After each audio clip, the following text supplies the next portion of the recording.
उपस्थित विभाग के पदाधिकारीगण, प्रिंट एवं इलेक्ट्रॉनिक मीडिया के प्रतिनिधिगण, माननीय मंत्री महोदय का आज के प्रेस कॉन्फ्रेंस में बहुत बहुत स्वागत है। अब मैं प्रेस कॉन्फ्रेंस के दौरान जो विभाग की गतिविधियां हैं उसके बारे में आप लोगों को अवगत कराया जाएगा। माननीय मंत्री महोदय से मैं अनुरोध करूंगी कि सर आप संबोधित करेंगे। उपस्थित विभाग के सभी अधिकारीगण, प्रिंट मीडिया, मल्टीमीडिया के सभी साथीगण, आज हम लोगों के विभाग की तरफ से ये प्रेस कॉन्फ्रेंस रखा गया है जिसमें हम लोग अपने विभाग की उपलब्धियों को बताने जा रहे हैं। जिसमें कि सबसे पहले मैं शुरुआत करूंगा कि राज्य में जो 46 पॉलिटेक्निक कॉलेज हैं, जिसमें से कि 45 पॉलिटेक्निक कॉलेज जो अपने भवन में संचालित हो रहे हैं और एक जो बचा हुआ है बहुत शीघ्र वो भी अपने भवन में संचालित होना शुरू हो जाएगा। उसके अलावा इंजीनियरिंग कॉलेज में लगातार पाठ्यक्रम के कार्य शुरू हो गए हैं और जितने भी भवन हैं, वो जितने भी कॉलेज हैं, वो सभी अपने भवन में संचालित हो रहे हैं।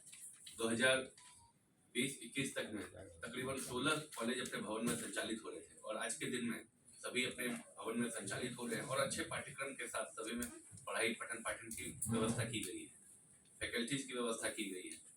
जो बच्चे हम लोग के यहाँ हैं उनके खेल कूद की व्यवस्था की गई है और उनके लैब से लेकर सारे जो टेक्निकल चीज होते हैं उसकी व्यवस्था की गई है और पठन पाठन के बाद उनके जॉब प्लेसमेंट की व्यवस्था वो भी हम लोग के विभाग के द्वारा लगातार की जा रही है और बहुत सारे बच्चे ऐसे हैं जो जॉब कर रहे हैं अच्छे जगह पे और उन बच्चों के अगर आप चाहें तो उनकी सूची भी उपलब्ध करा दी जा सकती है कि जो बच्चे कहाँ जॉब कर रहे हैं और उनको कितने पैकेज पे उनको पेमेंट की मिल रहा है।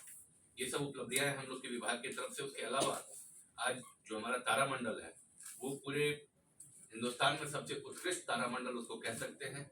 उस तारामंडल में आप चले जाए, आज स्थिति ये है वहाँ पे सीटें खाली नहीं मिल रही है, इतनी अच्छी वहाँ की व्यवस्था हो गई है। और उसके अलावा जो हमारा साइंस सिटी है वो लगभग 80% के आसपास में कंप्लीटेशन उसका हो चुका है और हम उम्मीद करते हैं कि बहुत शीघ्र उसका भी कार्य हम लोग कंप्लीट कर लेंगे।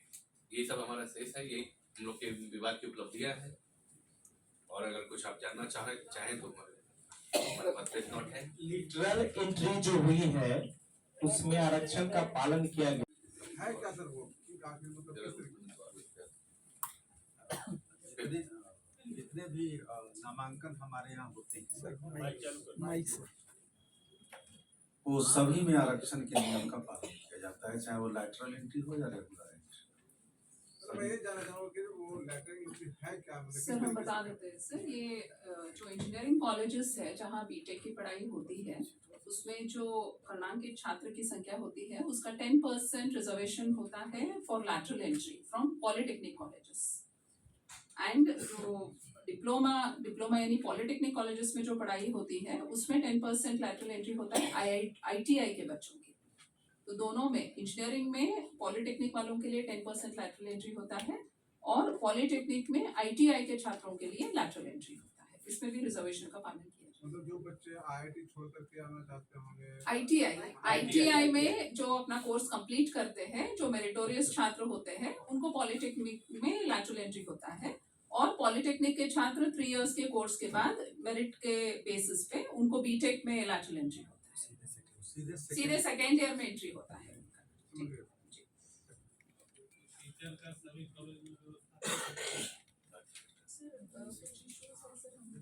हाँ बताइए।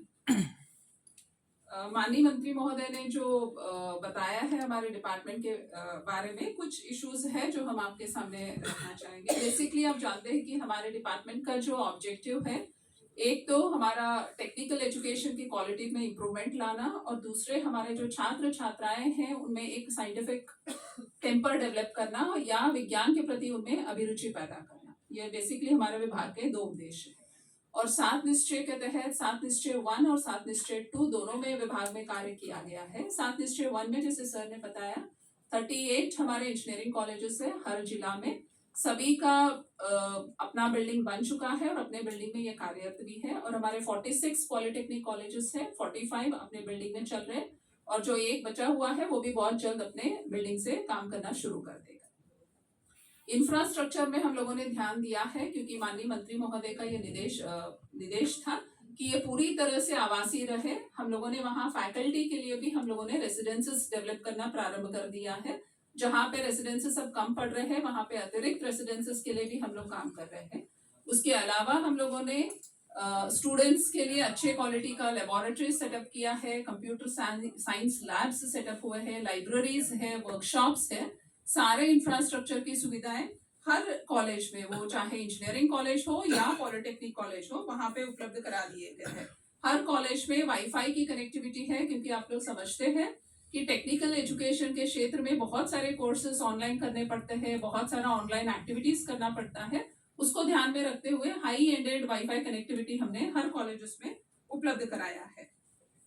दूसरा सबसे इम्पोर्टेंट है कि निर्बाध बिजली का व्यवस्था रहे, इसके लिए हम लोगों ने हर एक कॉलेज में डेडिकेटेड फीडर की सुविधा उपलब्ध कराई है।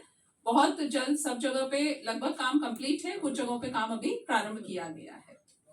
इंफ्रास्ट्रक्चर के साथ साथ हम लोगों ने क्वालिटी ऑफ एजुकेशन को किस तरह से बढ़ावा देना है, उसके लिए हम लोगों ने काम करना शुरू कर दिया है। आप में से कोई पूछ रहे थे टीचर्स के अपॉइंटमेंट के बारे में। लास्ट 2 इयर्स में हम लोगों ने 1458 टीचर्स इंजीनियरिंग कॉलेजेस में अपॉइंटमेंट किया है और 727 टीचर्स का अपॉइंटमेंट पॉलिटेक्निक कॉलेजेस में हुआ है। और जो शेष रिक्ति है उन सबका हम लोगों ने आयोग को अपना रिक्वेजिशन भेज दिया है। बहुत जल्द इसमें अपॉइंटमेंट्स होने वाले हैं। इसमें ज्यादातर गेस्ट टीचर जो लिया जा रहा था उसको अभी लिया जा रहा है या रेगुलर? जहाँ जहाँ अभी भी वैकेंसीज कंटिन्यू कर रहे हैं, बिकॉज कुछ फैकल्टी ऐसे हैं जहाँ हमें टीचर्स नहीं मिले हैं, वहाँ गेस्ट फैकल्टी है, लेकिन जब रेगुलर अपॉइंटमेंट हो जाएगा तो गेस्ट फैकल्टीज हट जाएंगे। सवाल की इंजीनियरिंग कॉलेज खाली रह जाती है, हम नामांकन का आपको फिगर्स बताएंगे, वो भी है हमारे पास। नामांकन में इस साल 2024-25 के सत्र के लिए बीटेक के लिए यानी इंजीनियरिंग कॉलेजेस में 84.87 यानी 85% का अभी भी नामांकन हो चुका है। अभी इसमें सेकेंड राउंड ऑफ नामांकन अभी चल रहा है, तो इसमें और सीटें भरने की उम्मीद है। इसी तरह से हमारा पॉलिटेक्निक में 81.57% का नामांकन हो चुका है और अभी मॉकअप राउंड 5 अक्टूबर तक चलेगा, तो इसमें भी सीट्स भरने की उम्मीद है। और दूसरा, अगर आप इंजीनियरिंग कॉलेजेस का डेटा देखेंगे, 2022 में 82% था, 2023 में ये 72% था और इस साल अभी फर्स्ट राउंड में ही ये ऑलरेडी 85% हो चुका है एंड सेकेंड राउंड अभी इसका शेष है। प्लेसमेंट का क्या व्यवस्था होगा मैडम? हम आ रहे हैं, प्लेसमेंट पे भी बताएंगे आप लोगों को, ठीक है। कैपेसिटी इंफ्रास्ट्रक्चर के बाद हम लोगों ने फोकस किया है अपना कैपेसिटी बिल्डिंग पे, बिकॉज कैपेसिटी बिल्डिंग 2 तरीके से हम लोग काम करते हैं। हमारे टीचर्स का भी कैपेसिटी बिल्डिंग करने की आवश्यकता है, क्योंकि टीचर्स को पढ़ाना है हमारे बच्चों को। तो टीचर्स के लिए भी हम लोगों ने कैपेसिटी बिल्डिंग का प्रोग्राम किया है। IIT रुड़की और IIT पटना के साथ हमारा टाई अप है, जहाँ पे हमें टेक्निकल कैपेसिटी एनहांसिंग प्रोग्राम्स हम लोग चला रहे हैं। और भोपाल में जो टेक्निकल टीचर्स ट्रेनिंग इंस्टीट्यूट है, वहाँ पे भी हमारे टीचर्स की ट्रेनिंग होती है और पिपाड़ में भी हम लोगों के टीचर्स का ट्रेनिंग होता है। उसके अलावा हमने स्टूडेंट्स के लिए भी बहुत सारे नए स्ट्रीम्स इंट्रोड्यूस किया है। आप जानते हैं कि जो ट्रेडिशनल स्ट्रीम्स होते हैं, mechanical, civil engineering, computer science, electrical, उसके अलावा हम लोगों ने नए स्ट्रीम्स इंट्रोड्यूस किया है, जैसे artificial intelligence, internet of things and machine learning. इस तरह का स्ट्रीम्स हम लोगों ने इंट्रोड्यूस किया है, बिकॉज प्लेसमेंट पे ऐसे स्ट्रीम्स की काफी महत्व होती है। IIT पटना के कोलैबोरेशन में हम लोगों ने सारे पॉलिटेक्निक कॉलेजेस में सेंटर ऑफ एक्सलेंस स्थापित किया है। सेंटर ऑफ एक्सलेंस में हाई एंडेड लेबोरेटरी सेटअप किए जाते हैं, जहाँ पे बच्चों को उसका ट्रेनिंग दिया जाता है, उसका एग्जाम्स लिए जाते हैं एंड जब ये एग्जाम्स पास करते हैं तो उनको सर्टिफिकेट्स मिलता है, जो इनके प्लेसमेंट में काफी मदद करता है। एंड ये centre of excellence her polytechnic में स्थापित की गई है और IIT पटना द्वारा इसको चलाया जाता है। IIT मुंबई और IIT रुड़की से भी बच्चों के लिए सर्टिफिकेट कोर्सेज चलाए जाते हैं, जो इनके प्लेसमेंट में काफी मदद करते हैं। NIT पटना में हम लोगों ने इंक्यूबेशन सेंटर स्थापित किया है 47.76 करोड़ का, और ये स्टार्टअप एटमॉस्फेयर प्रोवाइड करने में बच्चों का मदद करता है। बच्चों के पढ़ाई के साथ साथ हम लोगों ने ध्यान दिया है उनके फिजिकल एंड मेंटल हेल्थ पर। तो हर दिन हमारे कॉलेजेस में योगा का सत्र चलाया जाता है, फिर उनके लिए प्लेग्राउंड्स की व्यवस्था की गई है, एनुअल बेसिस पे हम लोगों ने यहाँ पे स्टेट लेवल पर खेलकूद कार्यक्रम उमंग का आयोजन हम लोग कर रहे हैं हर साल, और अपने अपने कॉलेजेस में भी खेलकूद का कार्यक्रम नियमित रूप से ऑर्गेनाइज किया जाता है। एंड बच्चों के ओवरऑल डेवलपमेंट को ध्यान में रखते हुए हम लोगों ने एम्फेसिस दिया है उनके सॉफ्ट स्किल डेवलपमेंट में, और उनके लैंग्वेजेस पे हम लोगों ने काफी ध्यान दिया है। उसके लिए हम लोगों ने लैंग्वेज लैब अलग सा सेटअप किया हुआ है हर कॉलेज में, जहाँ पे बच्चों को इंटरव्यूज में कैसे प्रिपेयर किया जाए, कैसे लैंग्वेज स्किल्स एक्वायर किया जाए, ये सब पढ़ाया जाता है। एक और इम्पॉर्टेंट डेवलपमेंट है हम लोगों का, इंजीनियरिंग कॉलेजेस में जो लास्ट ईयर के जो स्टूडेंट्स होते हैं उनके लिए इंटर्नशिप प्रोग्राम ऑर्गेनाइज किया जाता है।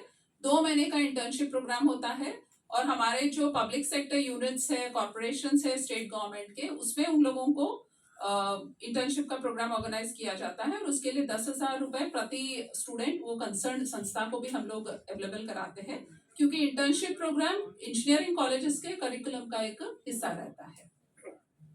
प्लेसमेंट के बारे में, प्लेसमेंट के लिए हम लोग 3 तरह से गतिविधियां करते हैं। एक तो हर कॉलेज में एक प्लेसमेंट सेल बना हुआ है जो डायरेक्टली इंडस्ट्रीज से कांटेक्ट करके अपने अपने कॉलेजेस में प्लेसमेंट का एक्टिविटी ये लोग ऑर्गेनाइज करता है। उसके बाद डिपार्टमेंट लेवल पर भी पूरे स्टेट के लिए प्लेसमेंट का ड्राइव चलाया जाता है, और उसके बाद कंपनीज में सीधे भी बच्चे जाके अपना प्लेसमेंट का इंटरव्यूज अटेंड करते हैं।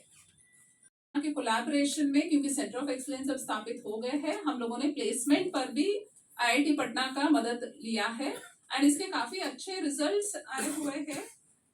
कुछ बड़े कंपनीज हैं जहाँ पे हमारे बच्चे प्लेस हुए हैं, like Bajaj Auto, Hitachi, Tech Mahindra, TCS, Accenture, इसमें हमारे बच्चों का प्लेसमेंट हुआ है। 2023-24 में हमने डेटा प्रेस नोट में भी दिया हुआ है। 2023-24 में लगभग 8,200 बच्चों का प्लेसमेंट भी हुआ है।